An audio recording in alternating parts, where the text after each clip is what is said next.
System पर ऋण, इस ऋण का उपयोग करके एक मुश्त अपने रोजगार को बढ़ाने के लिए पूंजी के तौर पर इस्तेमाल करना और फिर पूंजी से पूंजी बढ़ाते चले जाना, यही उद्देश्य है। और इसमें हम पूरी तरह से आपके मददगार बनेंगे। कहीं भी ये नियत बिल्कुल नहीं है किसी भी स्तर पे कि साहब वेंडर्स को बाहर कर दिया जाए, निकाल दिया जाए, इनको हटा कर कोई विकास पूरा हो ही नहीं सकता अगर हम समाज के उन लोगों का ध्यान नहीं रखेंगे जो कि रोज बेचारे घूम करके अपनी रोजी कमाते हैं और सम्मान की रोटी खाते हैं। अगर ऐसे लोगों को हम भूल जाएंगे तो विकास पूरा नहीं होगा। तो मैं आज इस मंच से आपको ये आश्वस्त करना चाहता हूं कि निगम प्रशासन पूरी तरीके से आपके लिए मददगार की भूमिका में है।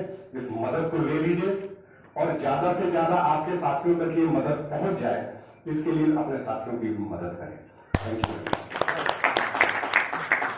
आजादी के 72 और 73 और 75 साल के बाद रेहड़ी पटरी वालों के लिए ये कानून बना और इस कानून की विशेषता ये है कि सारे रेहड़ी पटरी वाले संगठनों ने मिलकर ही इस कानून को बनाया। और इस कानून को बनाने की जरूरत क्या पड़ी? इस कानून को बनाने की जरूरत इसलिए पड़ी कि रेहड़ी पटरी वालों का जो कमाई होती थी उसका आधा भाग उसके बिचौलिए खा लेते थे। वो बिचौलिए कौन थे? एक तो नगर निगम का ठेकेदार रहता था, एक गुंडा मवाली जो वहां का रहता था वो उसको पैसा देना पड़ता था, तीसरे ट्रैफिक पुलिस के लोग थे उनको पैसा देना पड़ता था और हल्का के जो इंचार्ज होते हैं उनको पैसा देना पड़ता था। तो ये 4-5 लोग हमें लखनऊ में खूब याद है भैया, अख्तर भाई बैठे हुए हैं। जब अन्ना शुक्ला का जमाना चलता था तो वहां 300 रुपए की तहवाजारी लगती थी 2005 में। और उसके बाद जब हम लोग सक्रिय हुए तो वहां से तहवाजारी व्यवस्था समाप्त हुई। आज गोलक से 1 रुपया निकाल के कोई दुकानदार नहीं देता कि अपने संगठन के लिए दे दिया जाए। एक हमारे खान साहब थे, उनको वहाँ सुसाइड करना पड़ा था, रफीक खान को, समझे? उनको नाम को लेने वाले लोग नहीं हैं।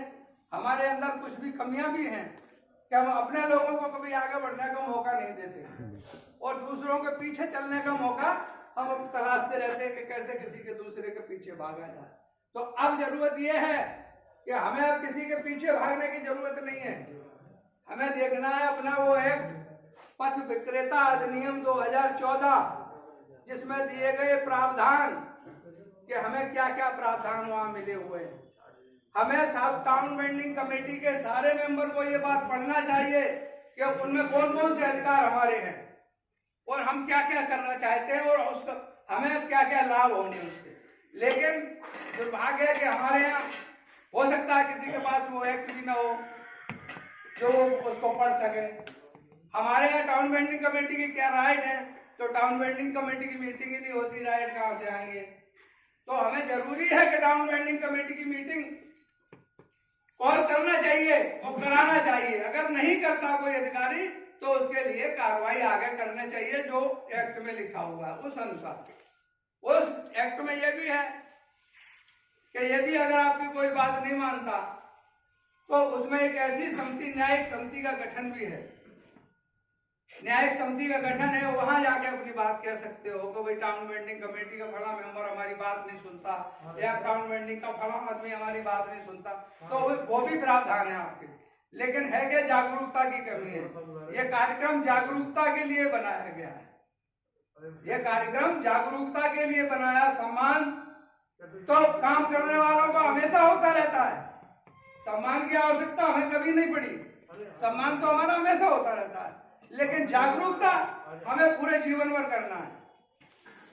पूरे जीवन भर हमें जागरूकता करनी है, लेकिन उसका काम खत्म नहीं होगा क्योंकि पुराने चले जाएंगे, नए आ जाएंगे, उन्हें नहीं पता तो उन्हें भी बताना पड़ेगा।